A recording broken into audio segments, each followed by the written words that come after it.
Hey, so I always check the thrift stores when I get a chance. I almost never find video games anymore. It seems to have totally dried up, except for every once in a while, maybe a sports title for the Wii or maybe the PlayStation 3 or something like that, but not too much. Every once in a while, I'll find stuff like this. So I found these Pokemon cards at the thrift store, and they were decent prices on all of them. I mean, they've all been opened at some point, but some of them look brand new. They're from like the newest sets. And they also had a half off deal. So everything that you see here, I think totaled it up. It cost me about $22. And a lot of those are pretty packed. A couple of the cards are a little bit smashed in their things. I don't know how well they're taken care of. I don't know if these are somebody's rejects and they kept all the good stuff out of there. I'm not sure how it ended up, all of this, at the thrift store. So I'm gonna try to open them up and see what we've got. I don't know a ton about the modern cards, especially. I just kind of do it with my kids. Just kind of buy them for my kids and play against them with very random cards that we've been able to get. Some of them like from the thrift store, some of them at yard sales even, and then of course some of them new that I'll buy for the kids. So if anybody knows if I'm passing through something really good, let me know in the comments, because I don't know a ton. But let's see what we've got. I at least know a little bit, so hopefully I can figure out if this is just somebody's absolute rejects or not. So we'll start with this little tin that we've got here. I think these were like $5 each originally, but then they were half off, so they were $2.50.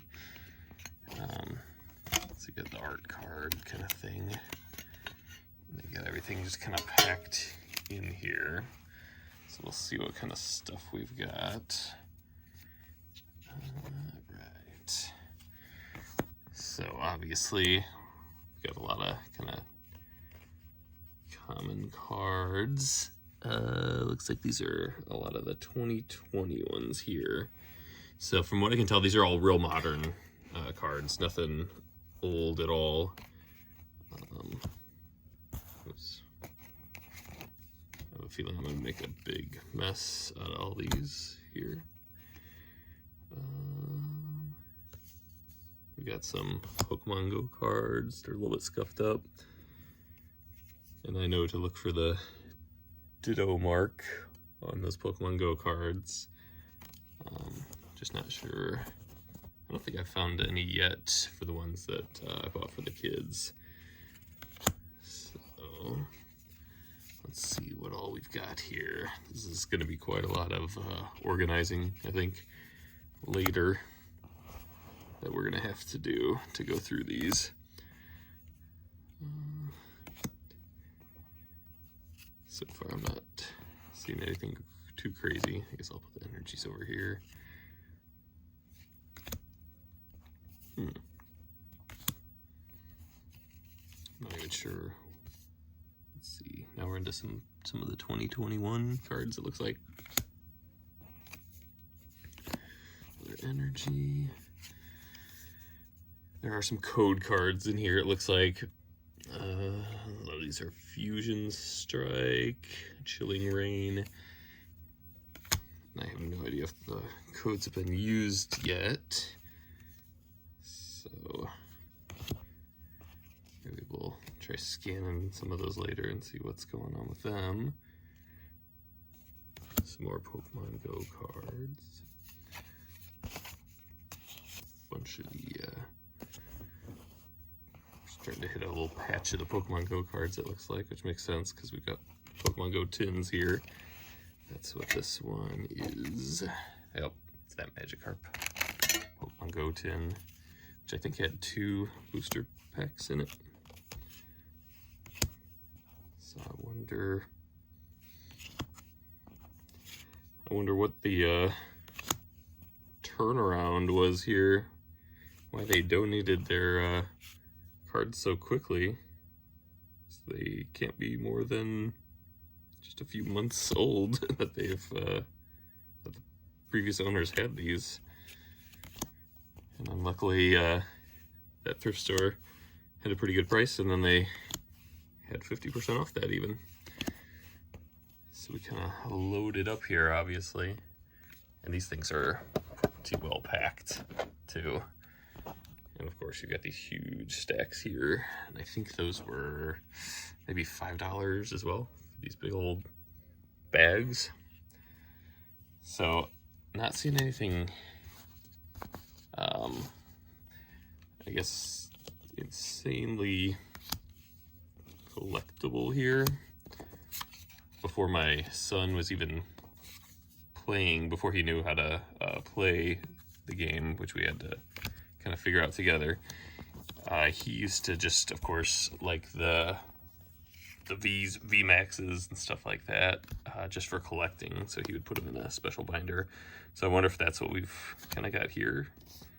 Is maybe a younger kid or somebody who just likes collecting them took out kind of the full art stuff and the V's and stuff like that, and left maybe these more common cards, and apparently donated them to the thrift store.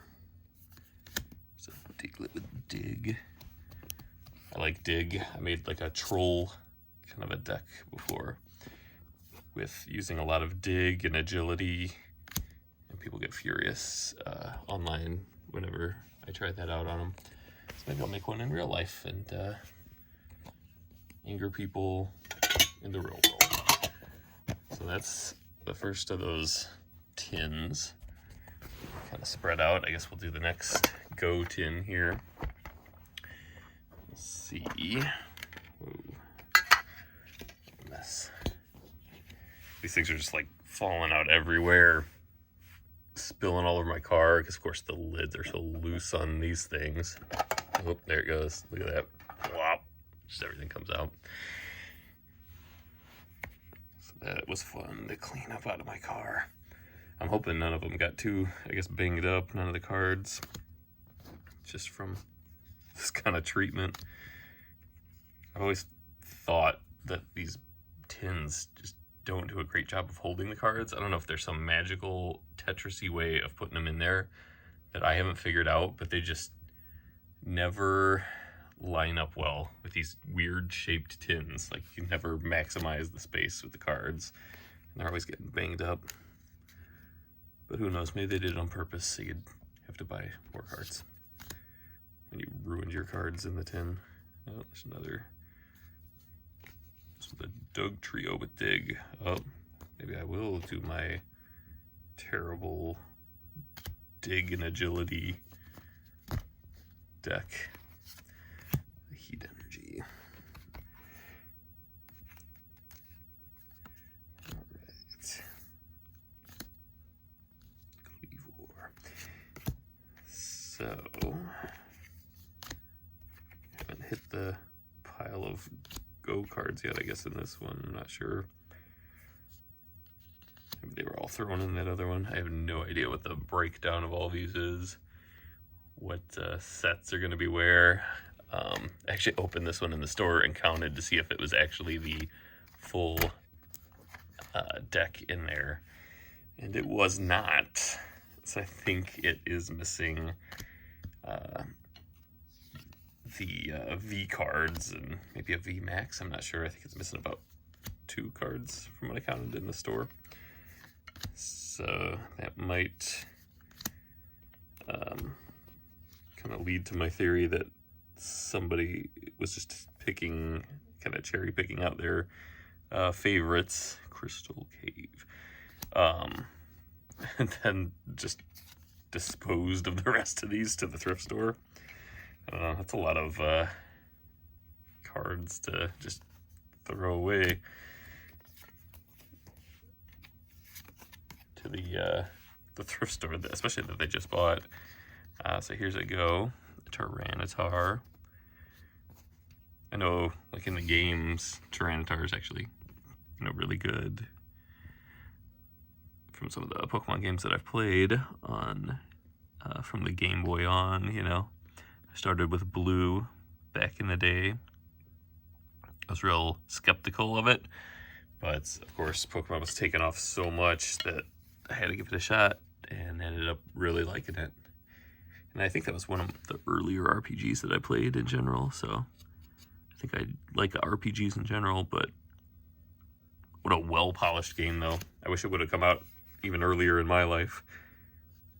I would have been even more into it. So here we've got a Gyarados from Pokemon Go.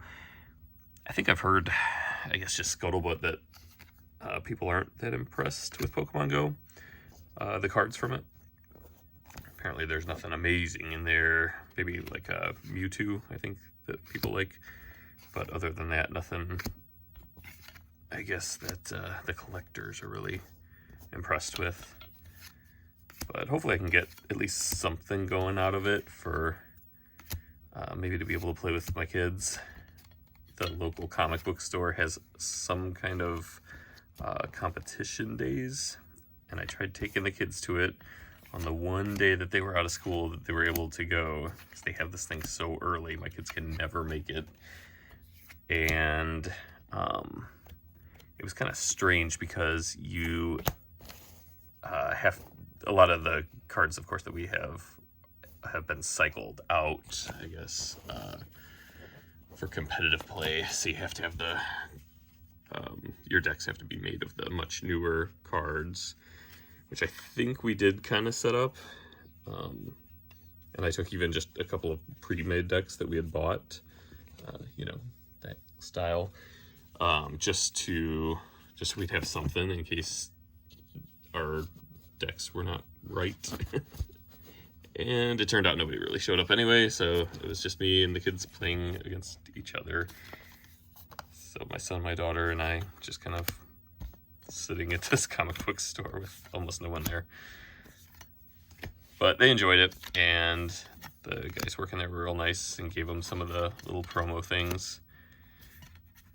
I guess I'm somewhat forgetting to look for the little Ditto mat icons on these.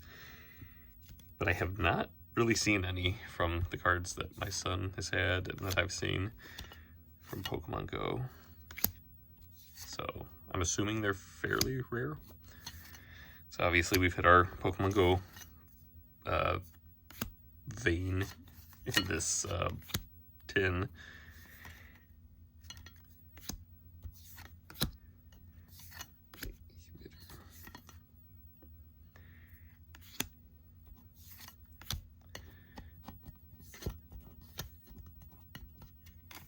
So I had never gotten into, even though I had Pokemon Blue back on my old Game Boy, back when it came out, I had never gotten any of the cards really, except for whatever came randomly for free in Nintendo Power. And so I missed out on a lot of the cards that are worth a lot of money nowadays, and had that big surge during COVID.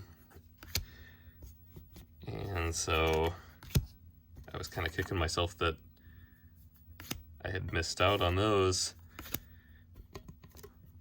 And I think they're really cool. I like the early kind of Pokemon stuff. So that is the EV tin. I just think like the oldest art on a lot of things, Pokemon included, or like Mario or any of those, is kind of interesting. Okay.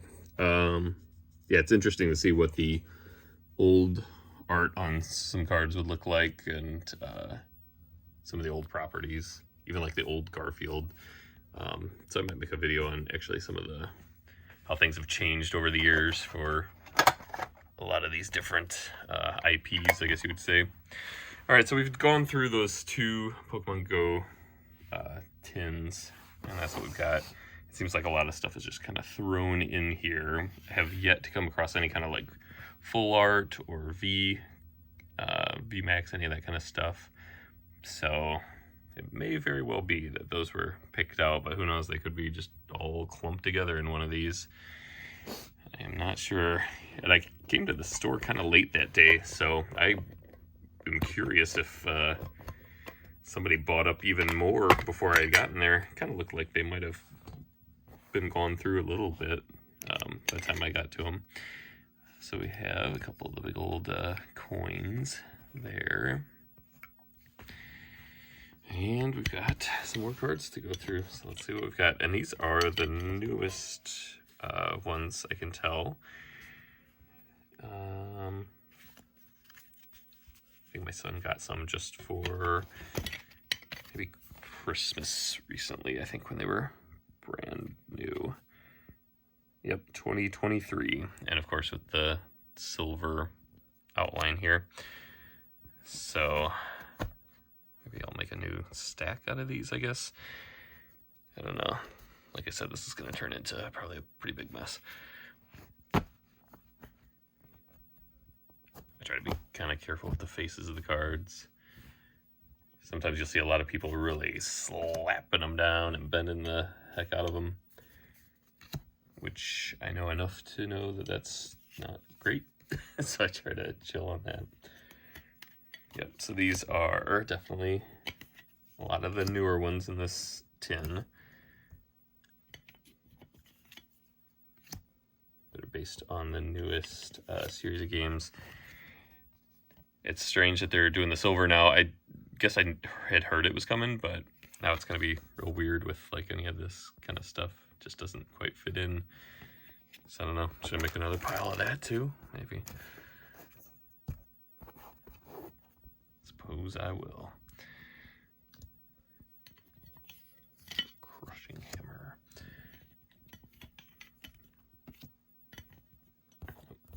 They're wanting to slide away.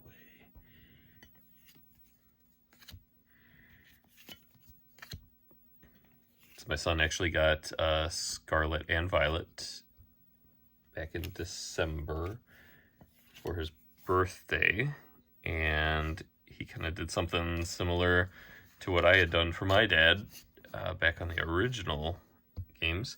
He gave me Scarlet to play, and he kept Violet, and then we were able to kind of connect the games and stuff. We haven't played a ton recently, but we were playing quite a bit for a while there, and so he had a lot of fun with that. But of course, it's just a lot of stuff to do and life gets in the way. So we haven't really been doing a ton lately. Let's research. But it was fun, and yeah, it was very similar to, I suppose, an older, 2022 Polyrath. I'm hoping there's no fake cards in here. I might have a hard time recognizing them if they were, but I know I have come across some before, I think from a thrift store, and I could tell definitely the print quality was different, and I even got a few with like weird HP kind of problems. But I guess as I was saying, I've seen that one before, the Galarian Zapdos. So I had actually given my dad Pokemon Yellow, maybe it was, when that came out. So I had Blue. I bought Yellow just because I liked Blue so much, and of course, as we all know, it's pretty much the same game. So I realized that pretty quick. I had a quick playthrough of it maybe, and then I deleted my file and gave it to my dad, and he actually really liked it. We played against each other with the old Game Link cable. I had, I think, the Game Boy Color at the time, so I had a Game Boy Color, and then I had my old Game Boy, and so I lent him, I guess, my old Game Boy maybe, and then we linked the two, and he liked it so much he eventually bought his own Game Boy, and it actually helped him quit smoking. He used to smoke when he would read a book or something like that on his downtime, But when he started playing the Game Boy, he couldn't really hold his pipe and the Game Boy at the same time, so it distracted him enough that it was easier for him to quit smoking. And he hasn't started up since. And it's been, what, how many years? 24, maybe? No, maybe a little bit less. 23, something like that. So,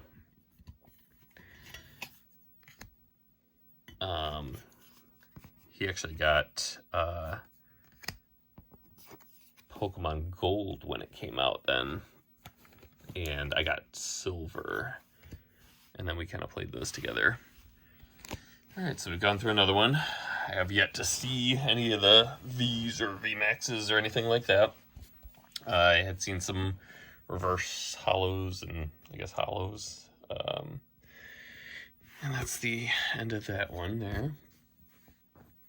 So we'll see if we stumble upon any V's or VMAXs at all. But I think still probably just with the sheer number of cards that I got, it's a pretty decent deal for $22. So we'll be able to fill in, especially since we are kind of playing the actual game with them. I really liked the idea of playing it. I had thought that I might enjoy it. I like that kind of strategy type stuff. But I just had never learned the rules or even had Pokemon cards until I had my kids and my son started getting into them. And so we learned kind of quick, and it was real easy with that the computer program of the game. All right, so I see that we have a sealed from some kind of battle kit, I think it is. Maybe I'll hold off on that one and this deck. Those are going to be fairly obvious, I think, what's in those. Whereas I'm really interested in what's in these random Ziploc bags, and who knows what somebody has done here. So I think it'll be kind of interesting to check these out. Just set the camera down for a second while I tear into this taped up mess of a Ziploc bag here.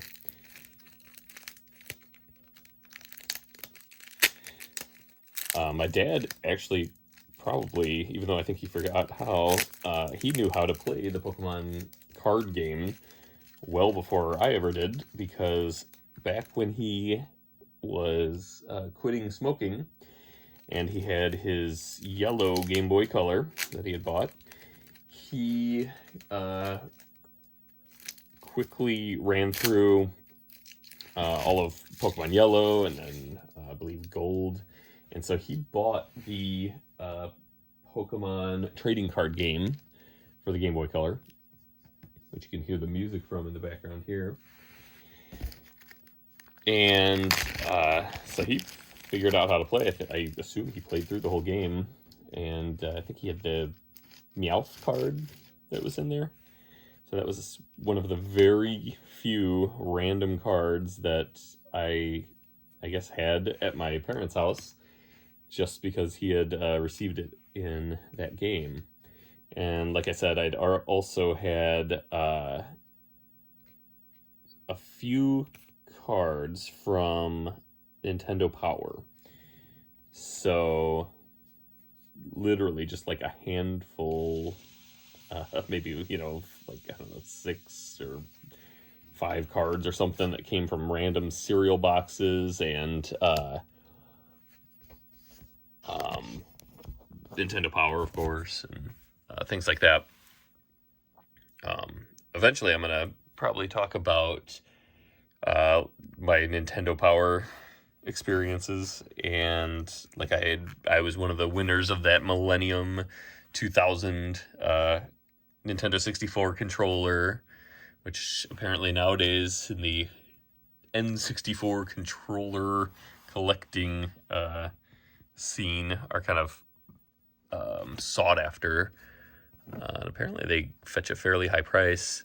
And funny enough, I was just so broke at the time, being a young kid. I had just played with that controller for years and probably used and abused it.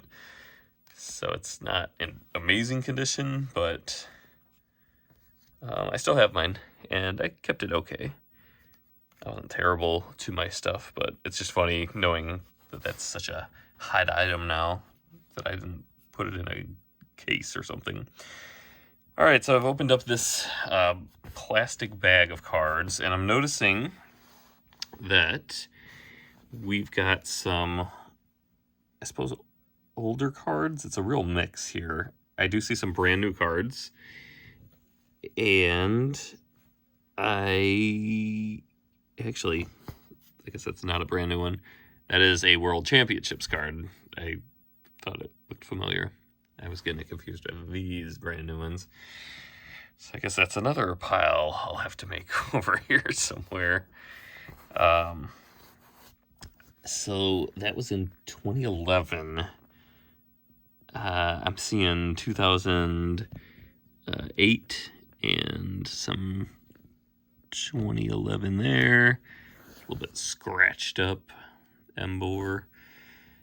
This will be interesting.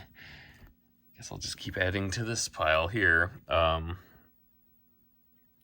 Red, there's 2008.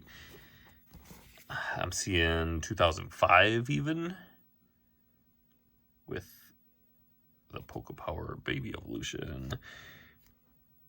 So real mix of cards. You always wondered how these all kind of came together.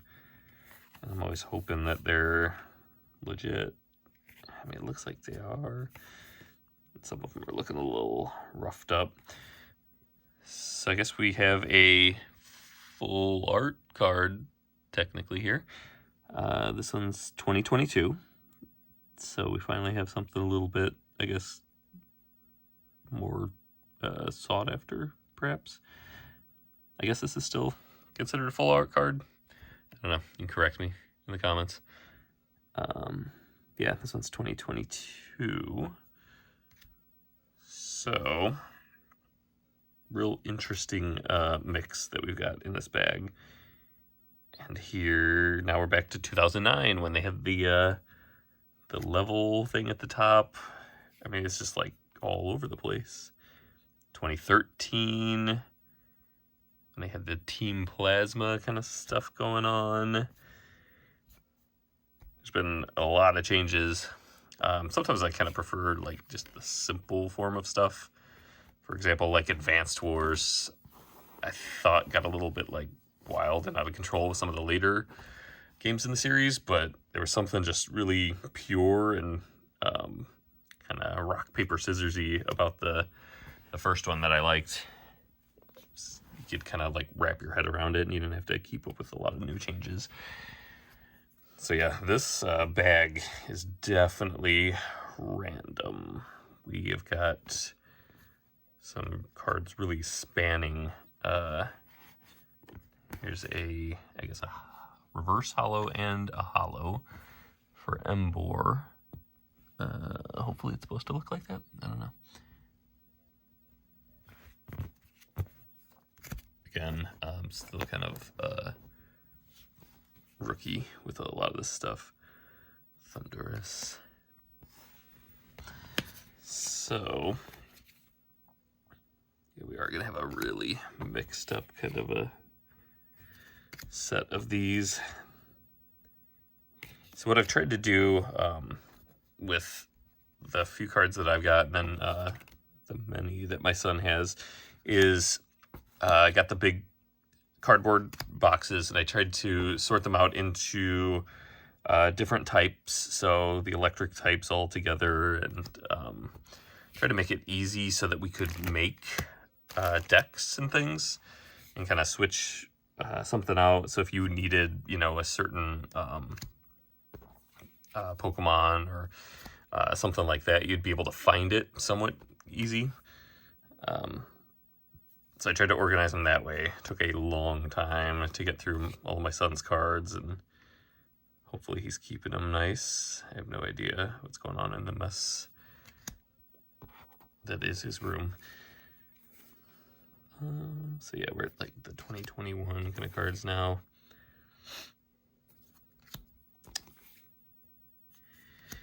So a lot of these I have seen before, because he definitely had a ton of like the Fusion Strike cards and things that I would give him for like an allowance.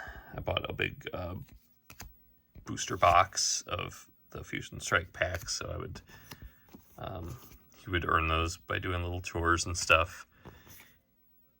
And so I have seen some of these before, and that'll be good. We'll be able to make decks out of those, I suppose, but I'm guessing they're probably rotated out at this point. All right, guess might as well dig into this big old falling apart box here. I'm trying to be gentle with it so I'm not banging up the cards any more than they already are. All right, I'm starting to not even know where I've made piles of all the things that I'm finding in here. Okay, so an energy and a mess. Okay, this is our go pile there. All right, so we've got a beat up Mewtwo coin, maybe, or maybe it was like that. No, it's definitely got some kind of issues with it, I suppose. Interesting. Okay. I guess we'll just finding random coins and bits and pieces in all of these boxes. Right. Let's see if I can keep all these somewhat straight here. All right. So, reverse hollow. I don't know. I'm hoping everything's cool with these.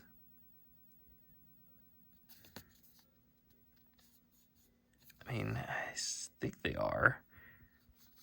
Some of them I'm just seeing like a really, I don't know, slightly more bold font, I would say, but I think that's possibly normal on some of those. I don't know. Hopefully. Let me know in the comments if something's funky with that. See, I don't know. It's just something like I don't know if you can see that or not. We got like a slightly more bold font at the bottom there. And even on the rest of the card itself. I'm not sure about that. You never know what you're getting from the thrift store, of course.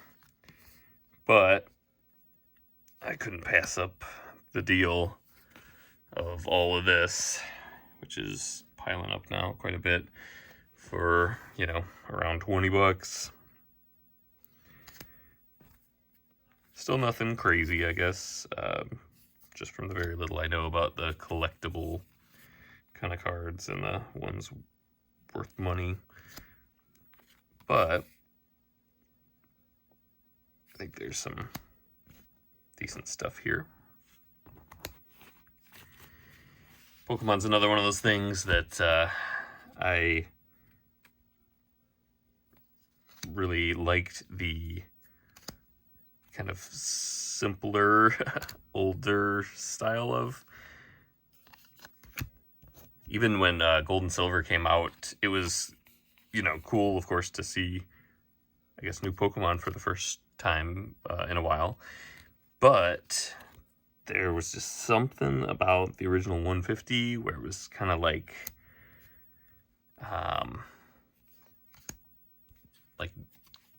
doable to catch them all, and it was, I mean, there's still quite a lot of variation there. It's not like, you know, they've got so few characters that you get bored with them.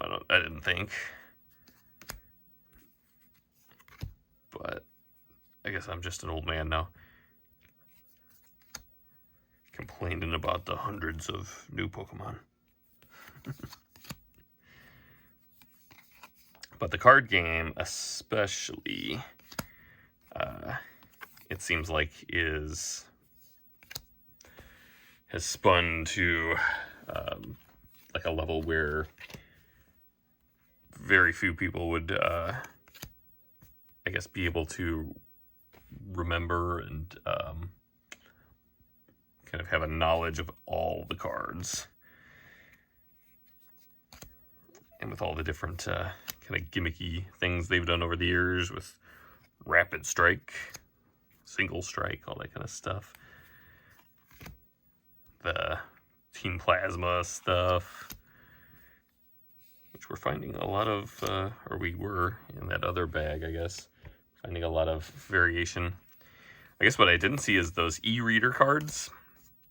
And those are kind of interesting to me. I have just a few of those that I'd randomly come across, maybe at like garage sales or something. But I had the e-reader on the Game Boy Advance. Sometime, I don't know if I guess I bought it used at some point when the Game Boy Advance was kind of past its heyday. But it was an interesting little device. I liked the original kind of connectivity of the Game Boy Advance to the GameCube. I always thought that was really cool. So it's always kind of interesting to find those e-reader cards. And I did find Gale of Darkness at an estate sale one time, which I know that game is kind of worth a little bit more money now. I think I paid maybe $2 for it because it was just kind of the DVD price. They were just dumping everything out.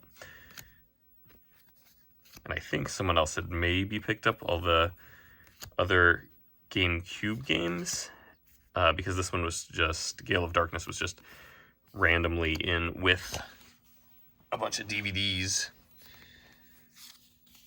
They also had a Jurassic Park pinball game, I think, in this estate sale down in the basement.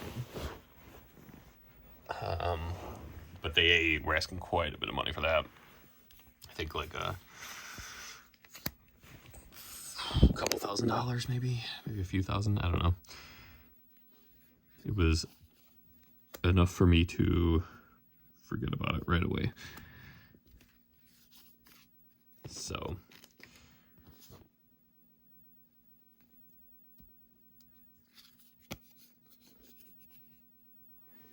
I guess we're seeing some 2022 there, 2021. Ooh, this is going to be a lot of organizing later. Maybe I could be helping myself by putting some of the trainer cards separately, but I've already started this mess, so I guess I'll just keep going with it. And I can see that eventually this Tower of Babel is going to be falling. So I'm going to have to figure something else out. Okay. And this tin was an absolute mess.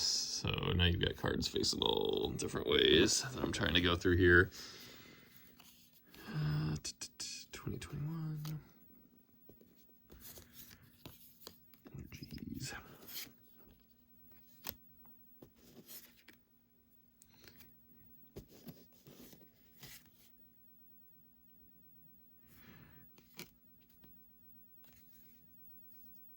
Okay. So I guess we have not found a lot of V's or VMAXs. Some of these tins and things were kind of even open at the store. It was kind of a mess on this little table that they had this stuff at.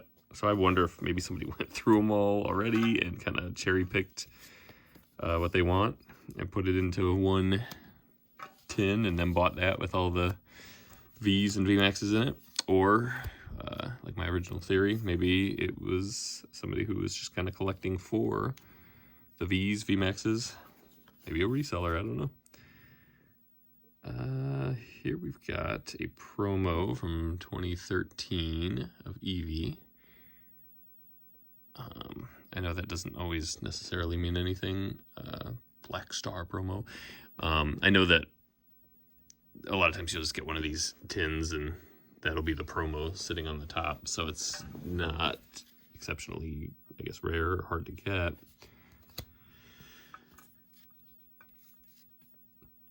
I guess the few kind of collectible things that I've kind of latched onto is, like I said, those cards that my dad and I had randomly acquired back in, 99 and 2000 through Nintendo Power and different things like that.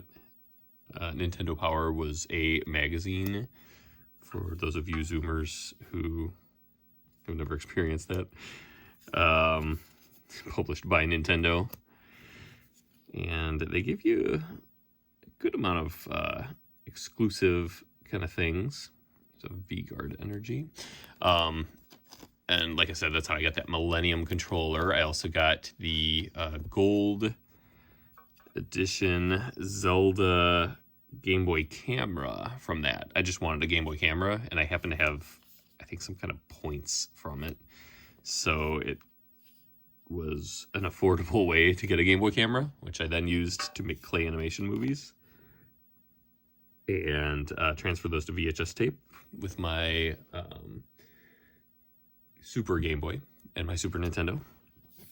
But again, that's another thing that is worth some money nowadays to collectors because it was only available through Nintendo Power Magazine. I think there were a few things like that. Maybe the Donkey Kong Banana controller for N64, I think, maybe was an exclusive type thing too. So yeah, Nintendo Power was pretty good to me, I guess. It was always exciting when that came in the mail. But I was only a subscriber, I think, for that little kind of time period of maybe the early to maybe mid N64 kind of days. And then I just have a few random issues after that.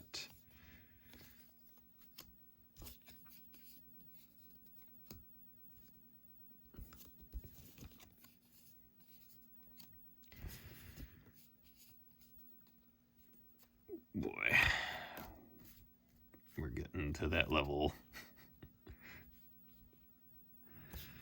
where they're sliding around a lot.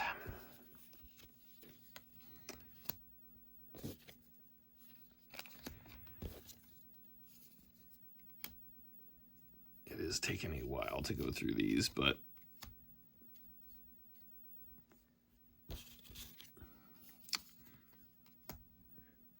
for all I know, somebody was screaming at their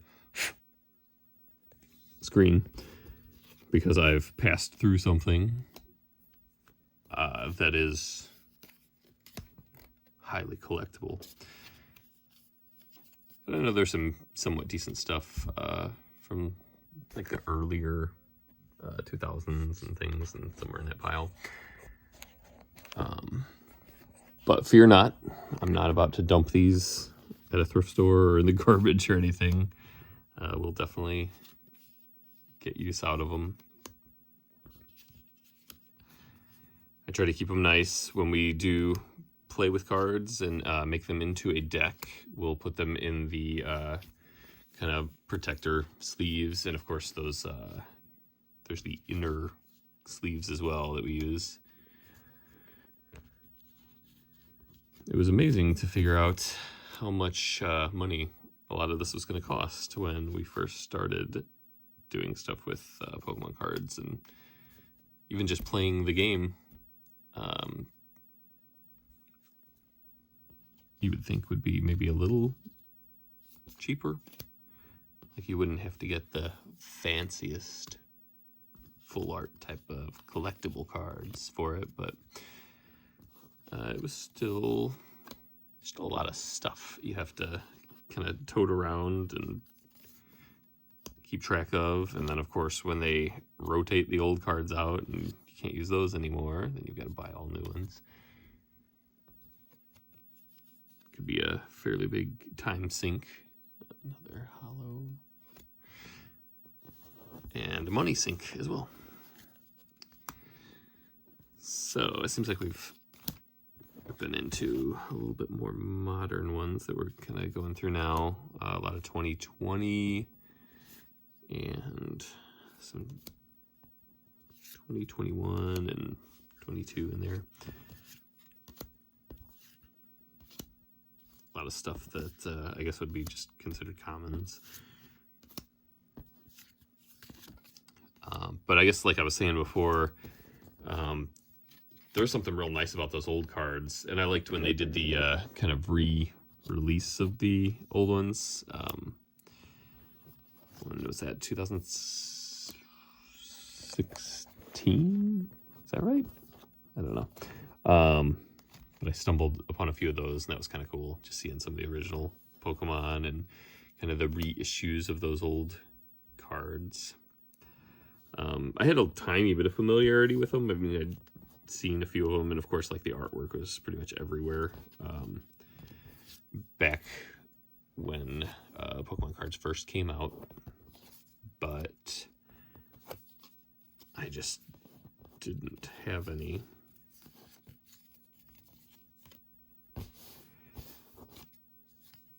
I think a random Pokemon Go card.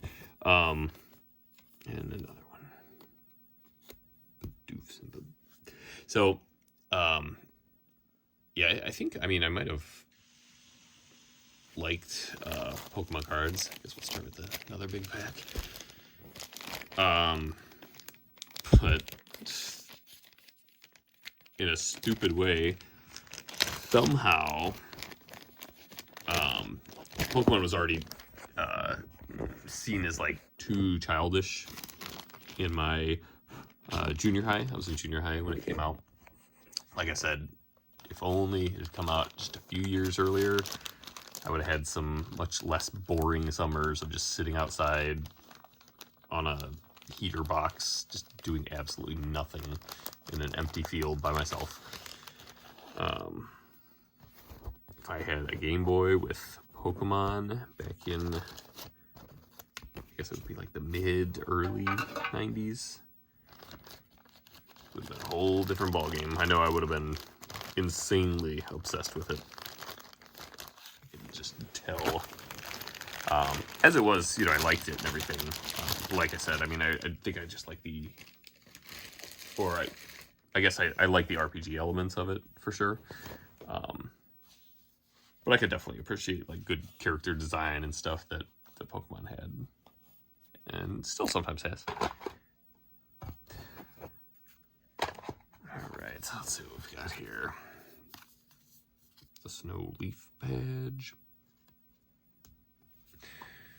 Yeah, I definitely should have split up some of the trainer cards and the Pokemon cards, because that would be easier to go through later. But that's a problem for my future self to deal with.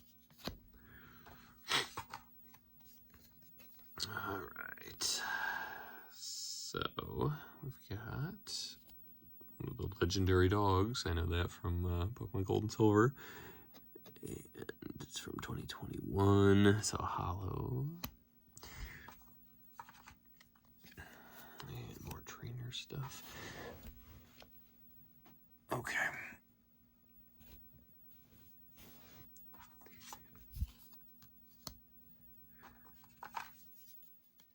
But yeah, I guess I was starting to say that we haven't seen really a lot of the V's and the, I guess, chase cards, we used to say, back in the Fleer Ultra X-Men days of the early 90s. But what was kind of nice about those old Pokemon cards is that the variants were just the holographic ones and so on, or the chase cards, I guess I should say. So it's nothing too crazy with some of these full art things. So here we've got the reverse hollow, I believe, for Mirage Gate. So we're in 2022, it looks like a lot of this is. Yeah, a lot of 2022 cards in this bag here. I had just a quick glance at the outsides of these bags to try to figure out, all right, do I want to buy, you know, these thrift store Pokemon cards or not? And I figured might as well, especially because of the price. That half off really went a long way into convincing me that I might as well just go ahead and pick them up. Looks like we're hitting some Pokemon Go cards again. I wonder if anybody has seen the Ditto mark that I just have not remembered to look for every time. I had heard about the whole Ditto thing on these Pokemon Go cards, but I guess I'd kind of just heard there was some back and forth. People were trying to decide, should we peel it, should we not, for collectability, I suppose. I don't know what consensus anybody ever came to on that, but it seems like they must be fairly rare, because I believe it's supposed to be where the F is that the Ditto mark would be, but I have yet to see any pop up, unless that's not where it is and I'm totally looking in the wrong place, and maybe I have some in this stack right here. But then again, maybe these are just somebody's rejects that we've got. I'm sure somebody who's really into it, who goes through a lot of Pokemon cards, would be able to say, yep, you just got somebody's junk that they discarded. But sometimes you can even find a diamond in the rough that way, I know. Coin collecting is another thing I've done before. And it's funny to think about, at one point, you know, wheat pennies were just everywhere. And just, you know, garbage. Nobody cared about them. And since then, you know, there's of course like that 1955 double die and things like that that people are now looking for. But at one point, you know, they were just nothing special, wheat pennies. And there's all sorts of keys and semi-key dates and things like that too with that. Suppose that's a lot of collecting.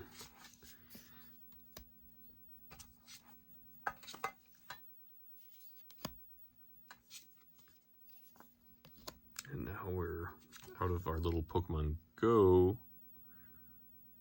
area of cards, and we're starting to get into, sorry if I'm doing a bad job of filming this, trying to just kind of do this with one hand while I use my other hand to grab them out of this box that I put them in.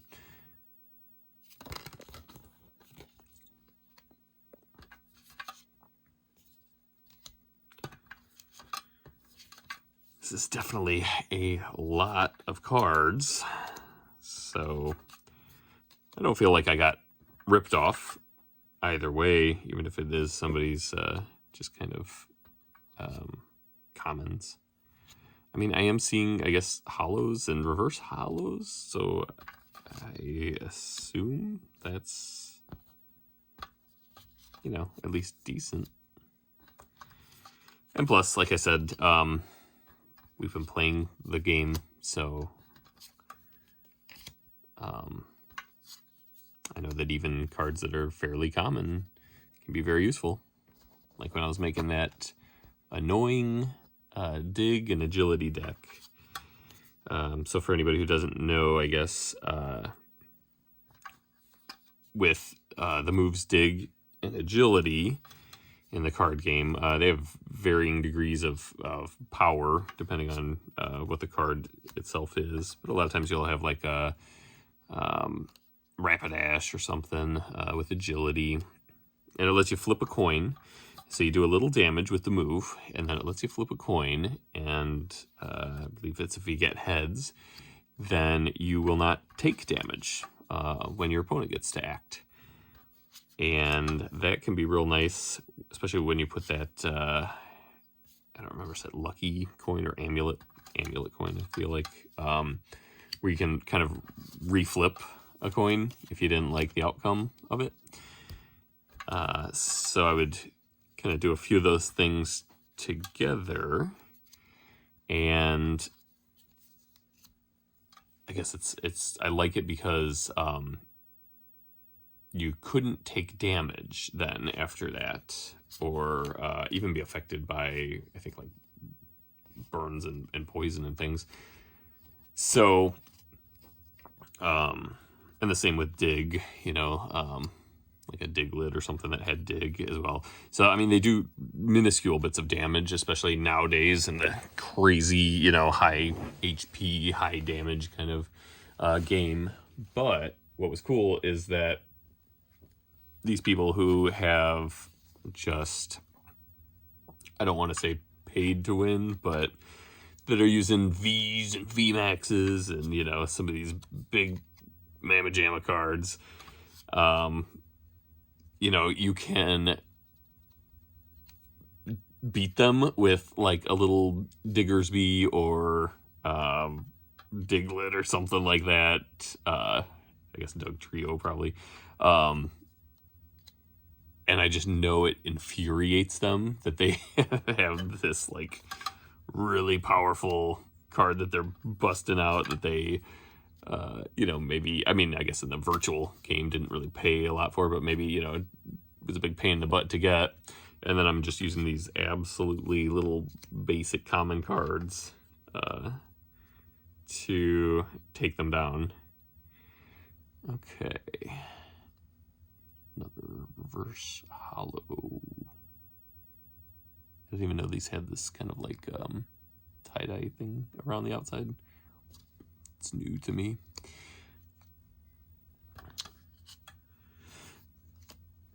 So yeah, I always like the kind of using the basics to just at least stand a good chance against people who are doing the flashier things. Not to say that I wouldn't, you know, I won't use Vs and that kind of stuff in that in the online game, but it's just kind of like fun and unique to really use some basic type of things.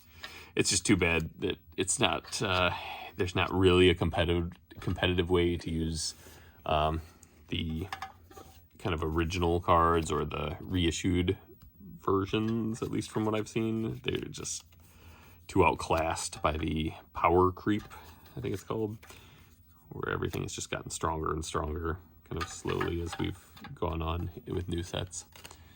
So we're back into Pokemon Go cards for some reason here, randomly. And then we've got a single strike, and the tower is getting ridiculously tall now.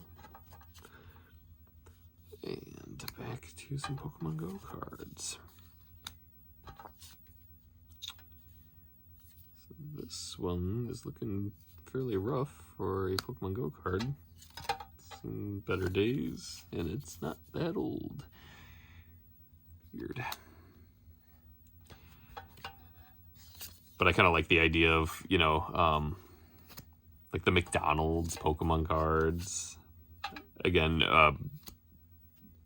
those were, you know, before my kids really started collecting them. Those are like some of the very few that we had. It's just a few of the McDonald's ones, and they're usually like basic Pokemon and I guess collectible in a way, but they're really nothing crazy special, I suppose, usually. But I thought it'd be kind of cool to just use something basic like that and just use good strategy and deck building to find some kind of synergy that made that stuff work.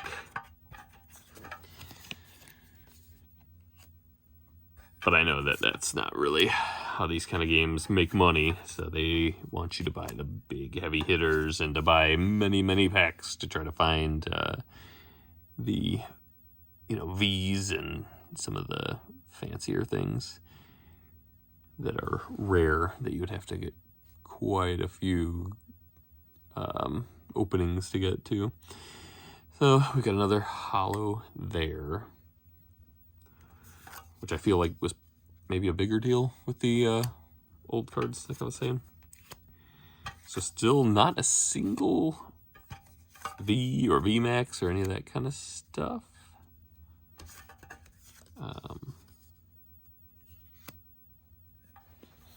So I don't know.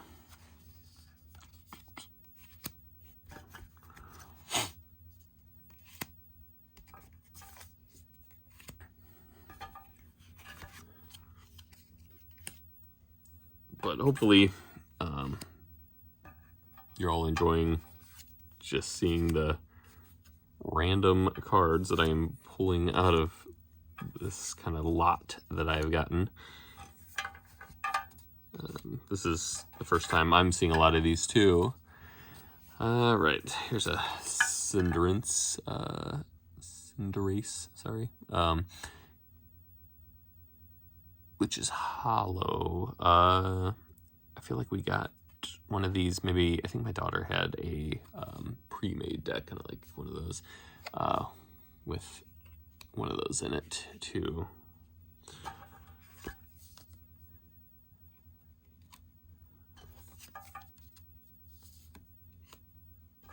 At some point.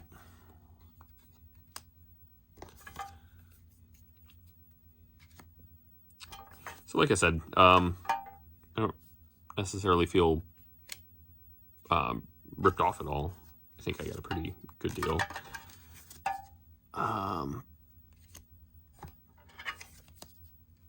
And if nothing else, I think my son will be very excited to get some of these. And we'll have to try to organize these all.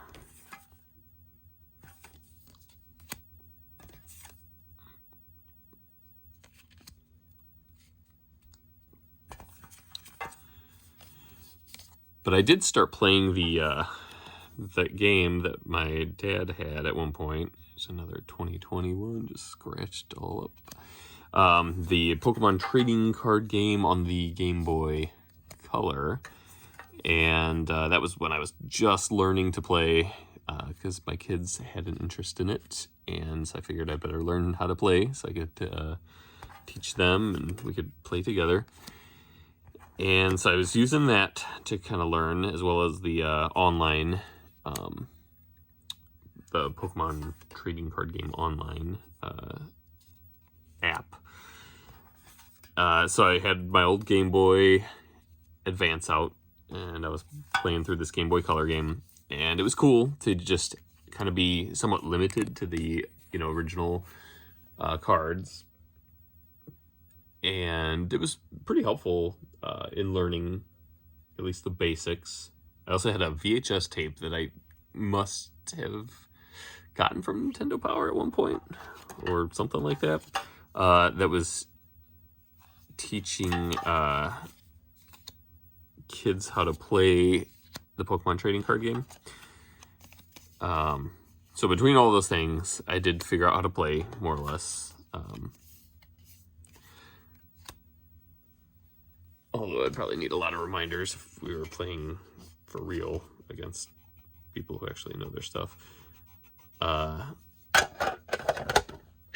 But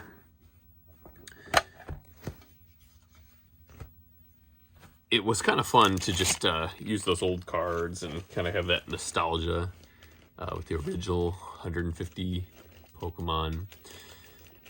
And I played quite a bit of it, got quite a ways through, and then the save battery went out on me. So did not even beat the game, and it went out on me.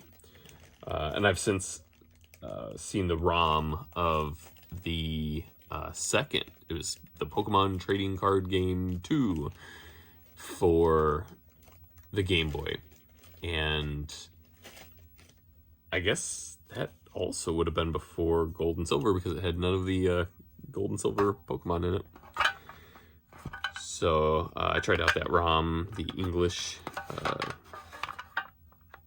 patched ROM, I guess it would be. And that was a lot of fun. I don't think I ever beat that one either. I think I, again, got busy with other things and didn't beat that.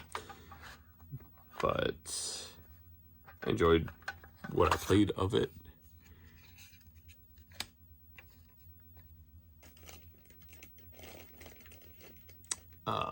But I guess from what I've heard, there was the Haymaker kind of stuff, and so they did, I guess, get to some point where there was somewhat of some limiting factors on what was competitive, what you could make a competitive deck out of, which is always a little, I guess, boring once you get real limited. You're seeing just the same, everybody using the same cards again and again. All right. I have no idea if that one originally was in that deck over there. Like I said, that deck was missing a couple cards, so I have no idea. This is all just a big mix of things. And obviously this is going to topple fairly soon. And maybe you'll get to watch that happen. All right. Somebody was a little rough on some of these cards. You can tell they're a little bit beat up.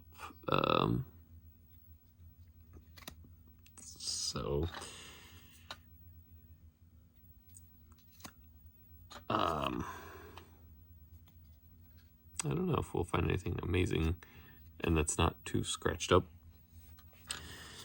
I guess I can share, maybe eventually I'll do a video on this, I suppose, too.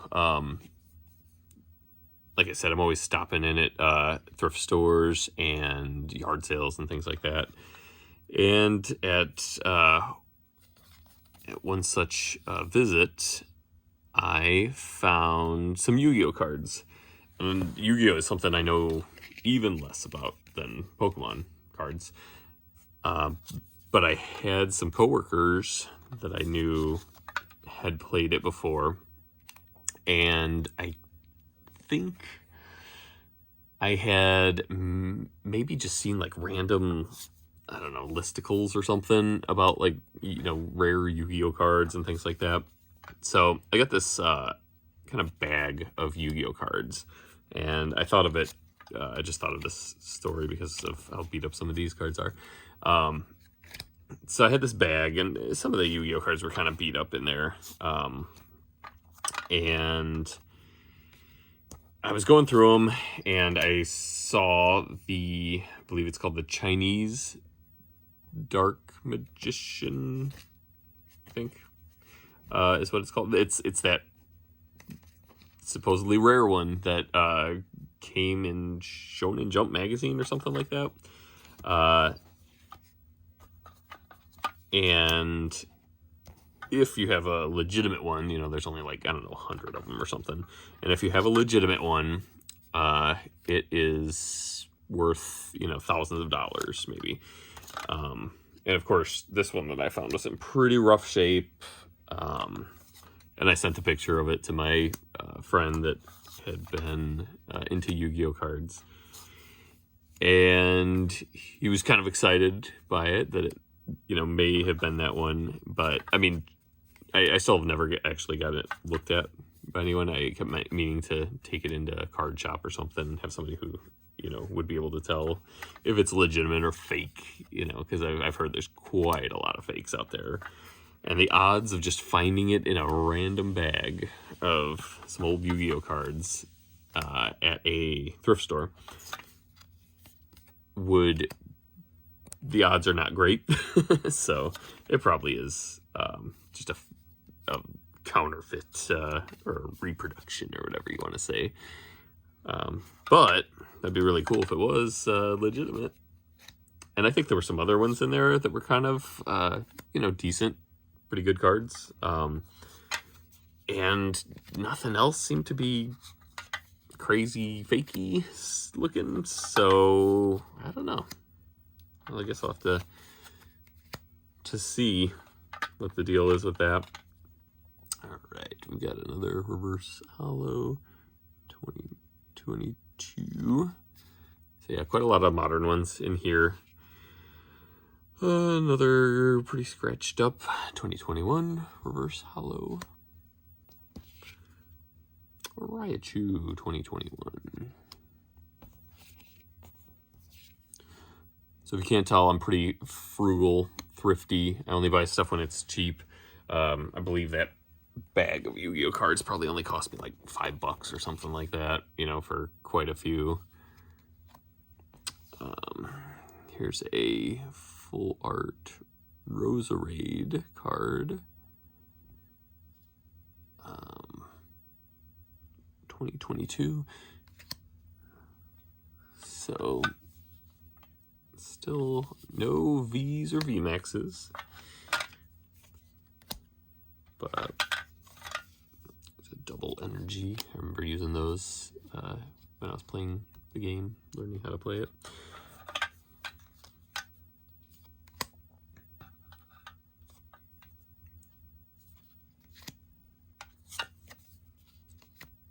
I don't blame you if you have been skipping around this video a lot. It apparently is very long.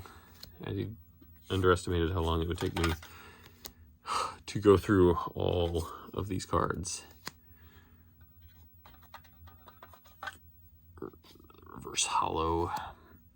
As I recall, there's generally a reverse hollow in every booster pack, so I know that we're not seeing anything insanely rare here, but still kind of nice. Coding energy. Has no weakness. Okay. I'm wondering if I'm even getting the angle of these right, so people can still see them. Eventually, you're just going to be looking at the side of a huge tower that's just wobbling all over the place here.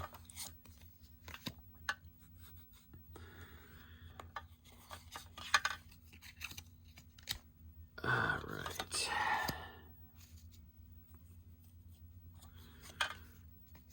So it is, it's kind of interesting to go through these. I wish I knew a little bit more about them. I might be a little more, I suppose, excited by some of these, but it's still pretty cool. Another reverse hollow there. Now, you know, of course, since the prices have skyrocketed, and just because of my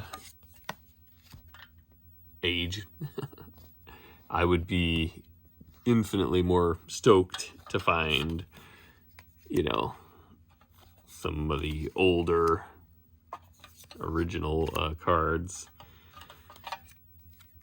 There we go.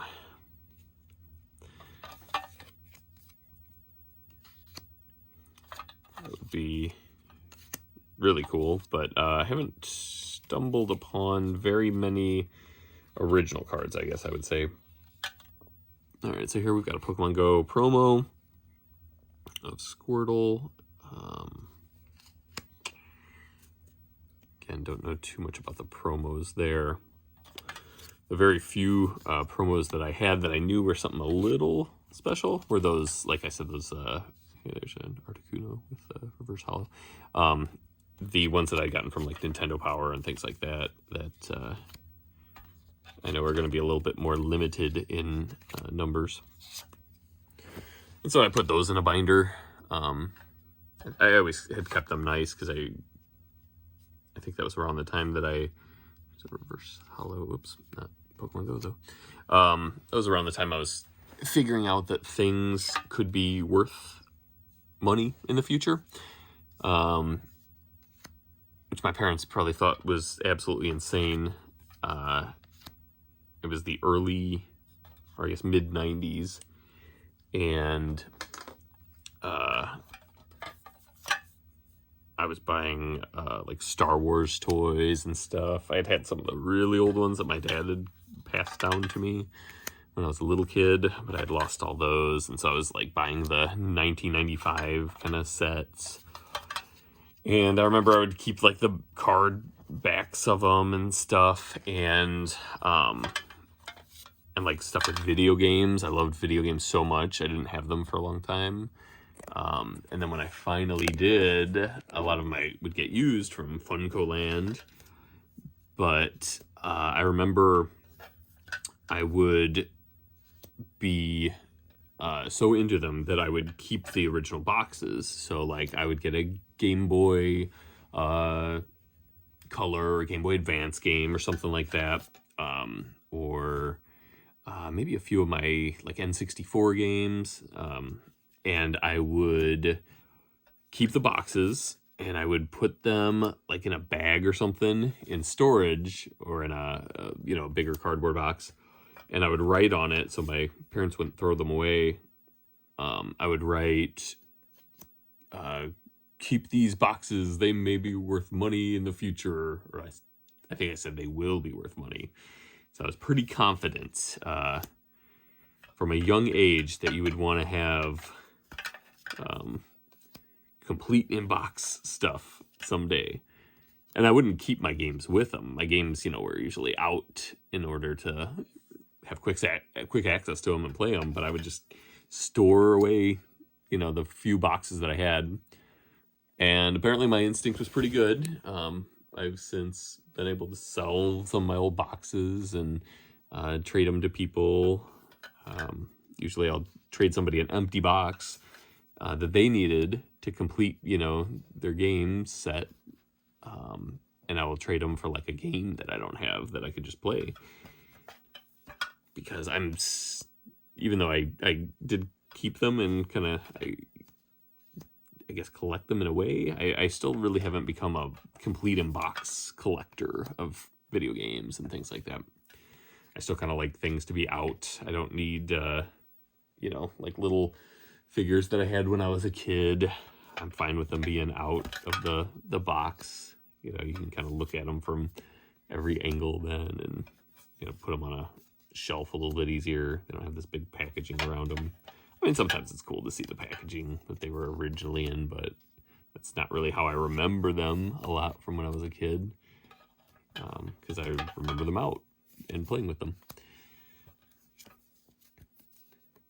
But I am glad that I saved some of that stuff. Every once in a while, I make some good calls for the future. Another Pikachu from Pokemon Go.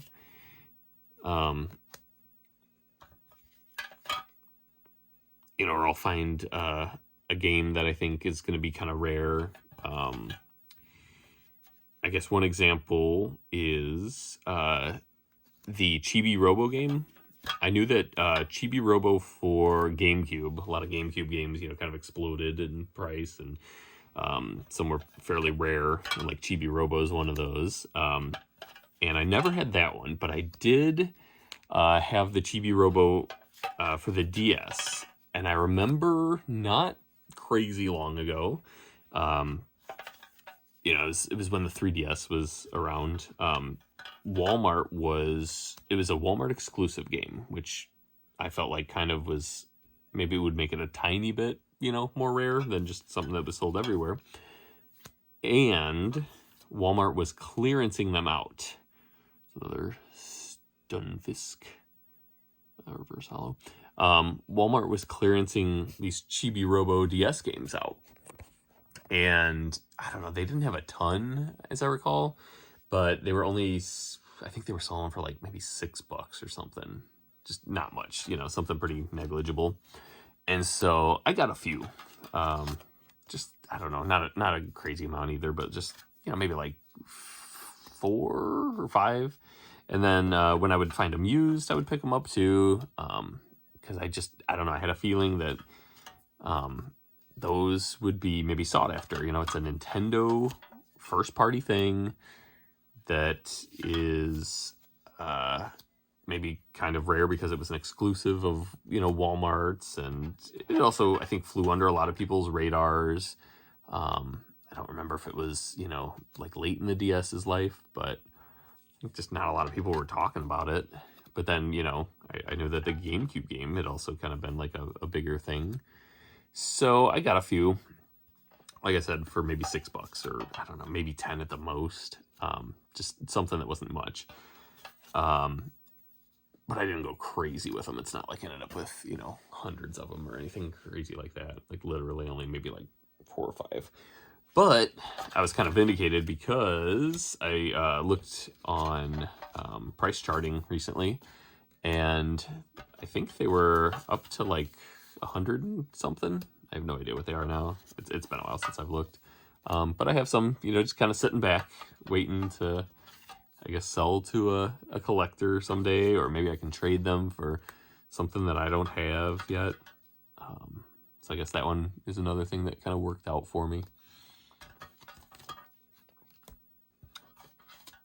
But I don't call it right all the time. I know gold, before 9/11, gold was so cheap. It was like, what, a couple $100 or something for an ounce of gold? And now it's at least 10 times that, right?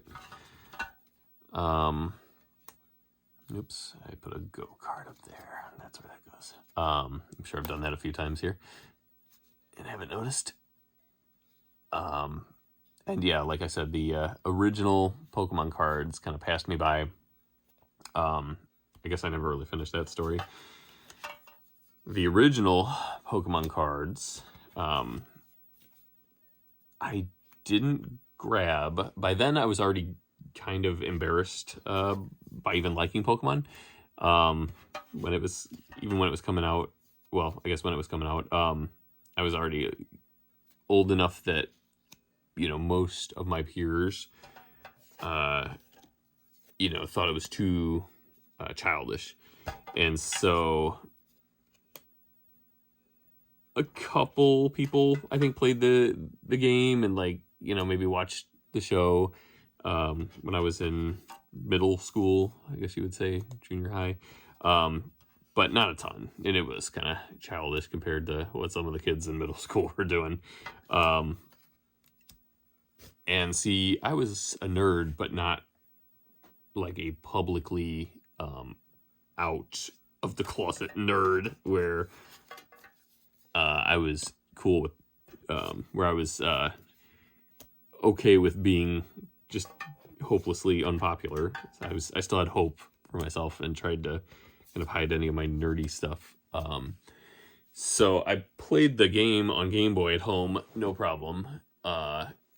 With only one embarrassing purchase of actually getting Pokemon Blue from the Kmart by me. And just hoping I didn't see anybody I knew there. Of course, nobody was working there yet. We were way too young to be working in the Kmart, any of my peers. So I knew I wouldn't see any of them working there, I guess. But, you know, just, it was one embarrassing trip to buy that. But I really loved the game. It was like the best Game Boy game that I had played.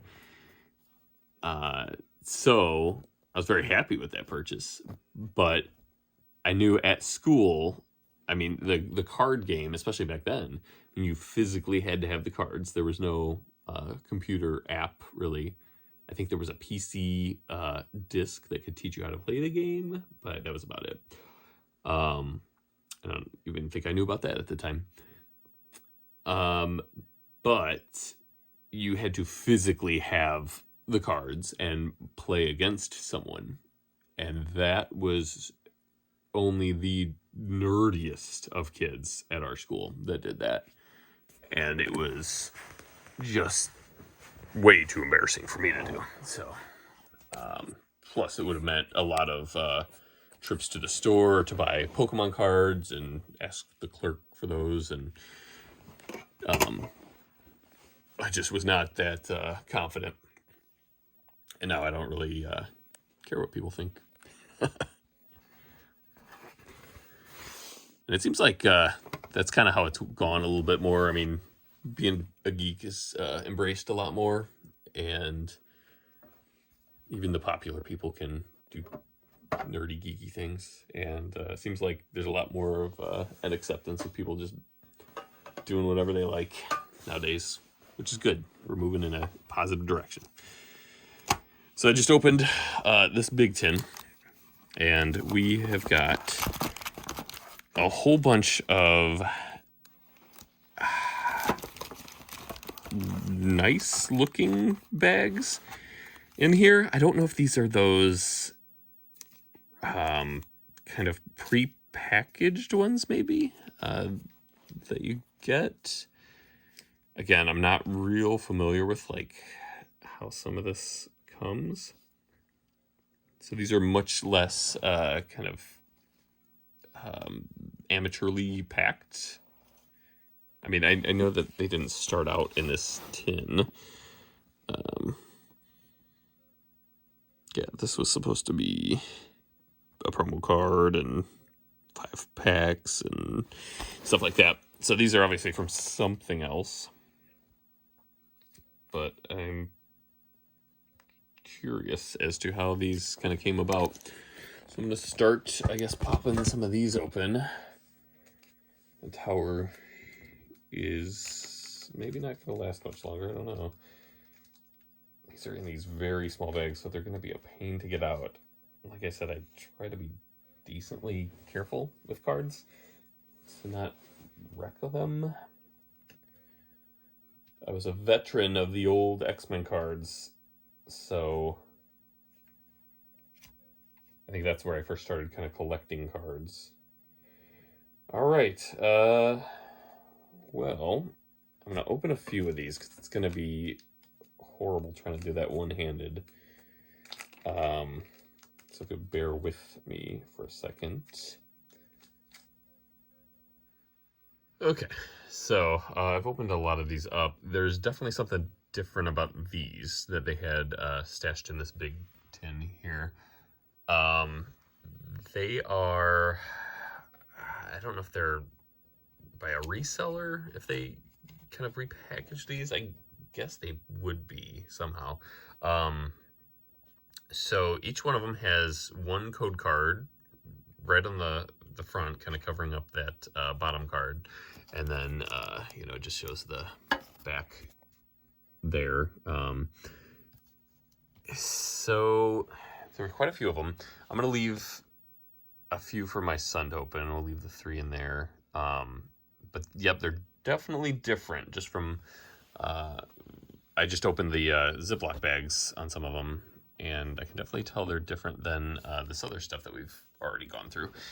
So let's see what we got. So we've got a big old stack of the newest ones, it looks like, with that silver border. And I guess this is what they're doing for their holo with those. So there's that. Reverse holo too. And then we've got a lot of, I guess, kind of common cards. There's a reverse holo. So it seems like they're pretty decent here. What was in these bags inside that large tin. And it was packed pretty full. And that one, the price on it was only $3.50 after that half off at the thrift store. So I think that one's really gonna definitely be a good value. We did not have very many of these newest cards. It was kind of hard to find them in the stores for a while. Plus, we just weren't buying a ton of them. My son kind of goes into different things that he likes. And recently it's been Bakugan and Godzilla. So he's kind of been taking somewhat of a break from Pokemon cards, but then just last week he was asking for some more, so I don't know. We'll see. Maybe he'll do some chores and I'll let him have those 3 to open. They almost seem like, I don't know, just like a large, like some kind of a curated, large booster pack, I guess I would say. Somebody's obviously gone through them in a way, but you still are finding, you know, good things, hollows and stuff, it seems like. And I believe I saw the edges of some kind of full art or something like that. So I think we're going to be breaking that streak. Another thing, I mean, obviously these are pretty new cards, but they're, you know, a lot of those we were finding were real scratched up, whereas these are kind of minty fresh, and I guess not to be weird, but they smell brand new. They smell like they, you know, do when you just open a fresh pack of cards. So yeah, I don't know. This is definitely some kind of different situation that we're in now with these the cards that were in that tin right there. So yeah, it's just goes to show you this was such a random thing. It's hard to even tell what you're gonna come away with. All right.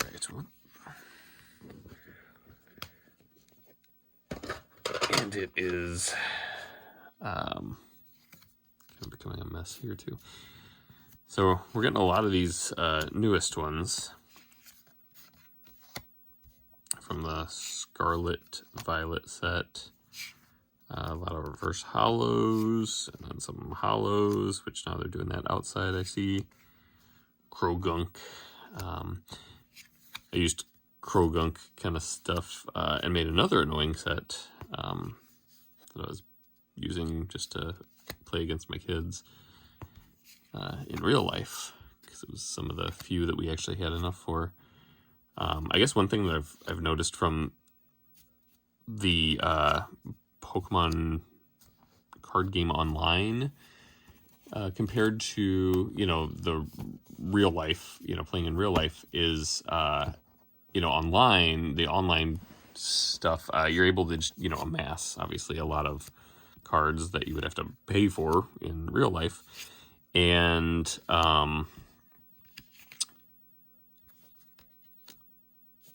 you end up with like just this huge, you know, computer organized bunch of cards. And so, you know, if you want to make a certain type of deck, you know, you can even search for certain Pokemon and add them to your deck, and it kind of tells you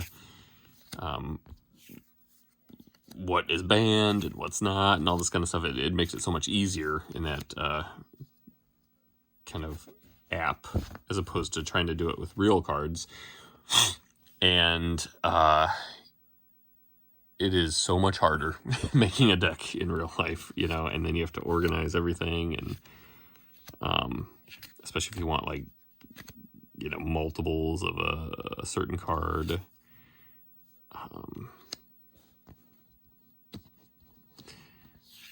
So here's a reverse hollow. Another hollow starter. So I don't know. So we had quite a few of these newer ones, and these were all, you know, within just, you know, a couple of those type of packs there. And then we also had the older, slightly older cards. I mean, we're talking like 2022. So we're gonna have to, boy, I think I'm gonna start a new stack because this is getting insane. Push that back.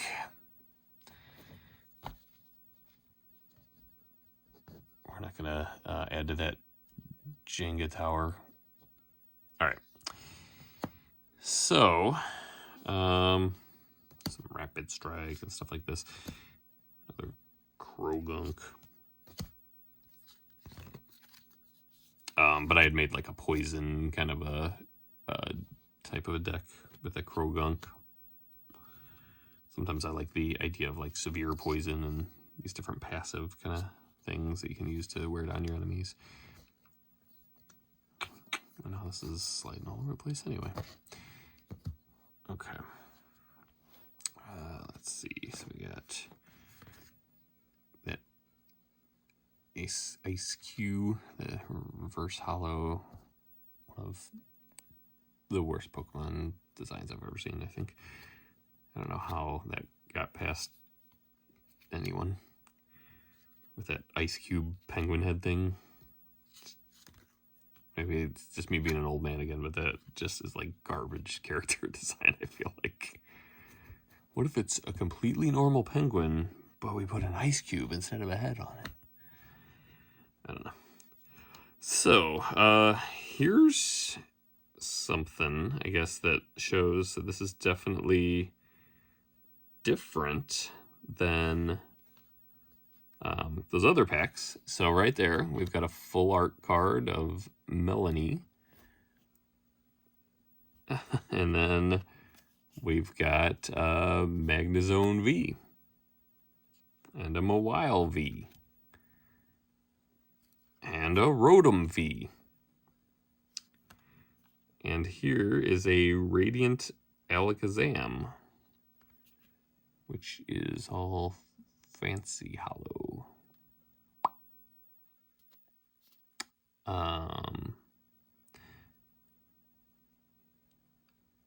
I don't know a ton about the Radiant ones. I think I've seen them maybe from the, I don't know, I want to say the Go versions.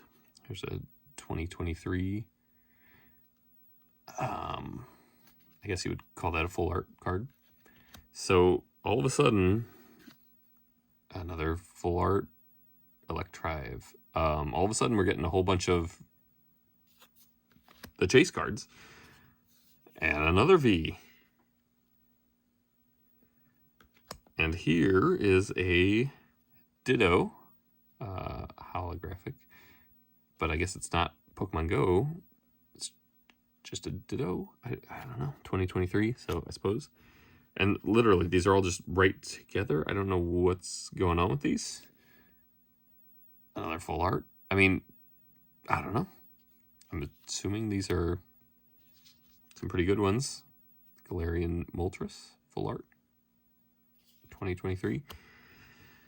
So, again, something is different with those. And apparently that was a very loaded section there. Those all came from like the same pack too, like they were all right next to each other. I didn't reorganize those, so I don't know what exactly how to describe all those. So that's pretty cool. I mean, we just definitely shot up with our kind of chase variants there, and now we're back to more normal stuff. So I have no idea what's up with these like curated little Ziploc bags here. That'll be another thing I can learn from the comments, maybe. 2022 Raichu versus Hollow.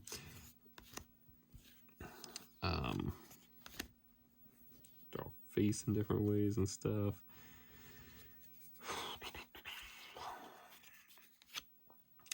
So yeah, hopefully my son will be lucky with some of those too, and get some V's and full arts and things like that.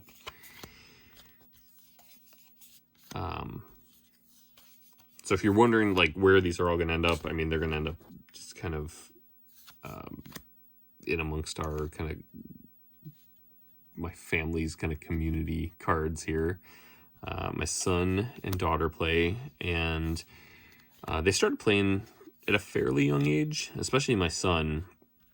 I was really, I was happy to have him. He kind of got into Pokemon cards when he was really little. We're talking like preschool age.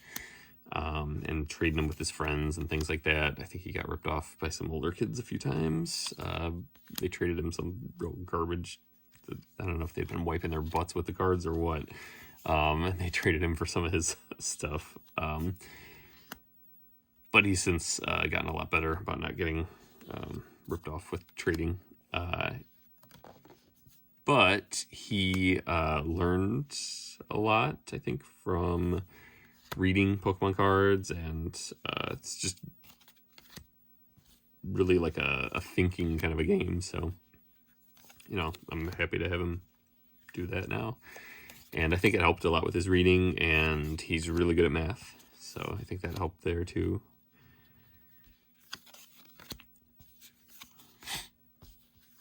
And my daughter's a little bit older, but she does really well.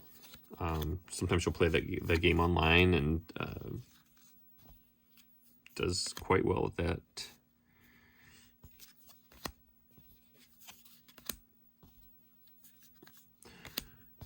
So I'm proud of them.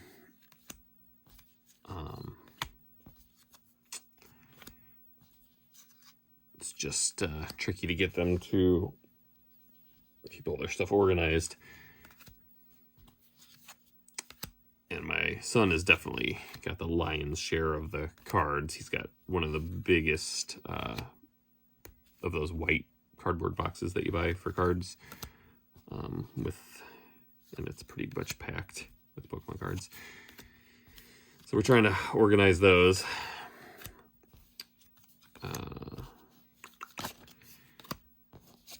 So here is a lot of the other ones that came out of those Ziplocs. So you see that we had just this one, like, strange clump of those V's and full arts and stuff like that. And now we're back to more of the normal kind of stuff. So, I don't know. It's weird. Oh, boy. There goes the energies.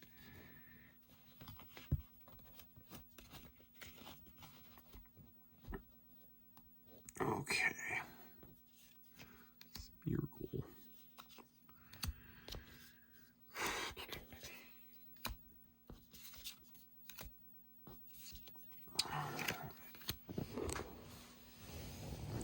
So it's been pretty interesting opening all these. You know, I think maybe those first ones were kind of like, I was thinking what we would maybe call like some just cast-offs, or, you know, just common cards that, you know, somebody didn't want when they were hunting for V's and VMAXs and different things. But then you've got those other ones that had V's and VMAXs in them. There's reverse hollow. And so I don't know. Seems like you're always kind of trying to piece together the mystery of like why something got turned in. Sometimes, you know, if it's electronic or something mechanical, it's broken at a thrift store. So you're just trying to figure out like, okay, why is this here? And is it worth buying? All right, and now we've got another weird kind of thing, maybe? What is this? Okay, so Arcanine 2023. So this is a promo, and there's two in a row, again. And then we got a Galarian Zapdos again, and this one's a full art promo. So they're all right there together. So you never know what you're gonna just stumble upon. All right, another hollow. And they do so many different variants of the hollows. Like, I don't know right off the bat, you know, what's good and what's not. Another Galarian Moltres. I think we saw one of those earlier too. And a Galarian Articuno. So we're finding a Snorlax. Okay. This one might have some kind of rubbing on it, or I don't know, maybe that's from the factory. There goes a mess. Stand by. Let me fix that mess. Okay. I don't know why these are wanting to slide all of a sudden. And we've got our little Eevee that I kept over there for some reason. Maybe I should just plop it back in now that we're getting some other promos in there anyway. We got our Gengar. Hollow. Rillaboom. Oops, I guess I'm kind of filming up here too much. We had the Halloween cards that I was able to find finally, and handed out to kids. You can see one of my other videos, how I tortured children coming to my house. And I hid and scared the kids who went for the Pokemon cards instead of the little candies.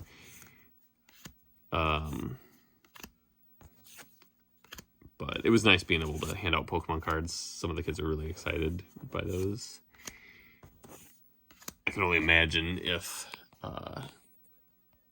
something that I was really into, you know, like Teenage Mutant Ninja Turtles or something like that, if somebody was handing out something like that at Halloween, something that I normally would have to pay money for, that would have been great.